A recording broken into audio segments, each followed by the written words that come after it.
जंगल सोता है पर असल में कभी आराम नहीं करता। इसकी खामोशी राज की बातें करती है उन लोगों के लिए जो सुनते हैं, पर इस खूबसूरती के नीचे एक ताकत इंतजार कर रही है। कुदरत बेकाबू और अनजानी पल भर में बदल सकती है। कुदरत के कहर की कहानियां आम हैं।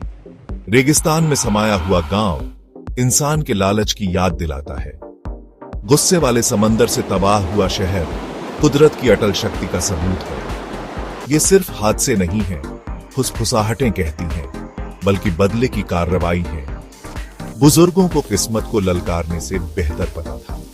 वे नाजुक संतुलन, जंगल के प्रति सम्मान को समझते थे। लेकिन कहीं ना कहीं हम भूल गए। हमने पुरानी समझदारी को थोड़े आराम के लिए छोड़ दिया और अब नतीजे सामने आ रहे हैं। एक उमस भरे मौसम में नदी चमकने लगी।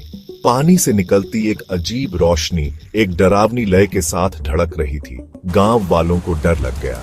श्राप और बदला लेने वाली आत्माओं की फुसफुसाहट जंगल की आग की तरह फैल गई।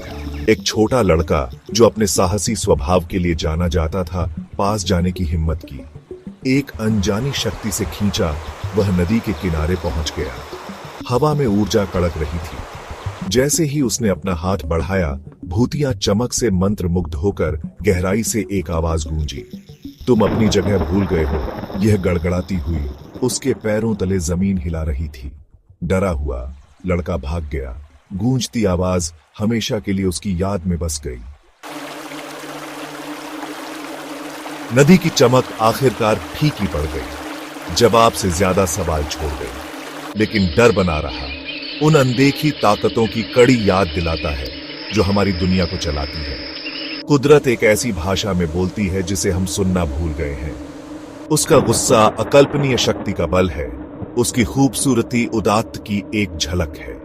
हम उसके क्षेत्र में सिर्फ मेहमान हैं। हमारा समय यहां उधार लिया हुआ है। यह हमारा कर्तव्य है कि हम इसे याद रखें, हल्के और सम्मान के साथ चलें, क्योंकि जंगल में ऐसे राज छिपे हैं जिन्हें अनछुआ छोड़ देना ही बेहतर है। और हमारे कार्यों के परिणाम हमारी समझ से कहीं ज्यादा अजीब और कहीं ज्यादा भयानक हो सकते हैं।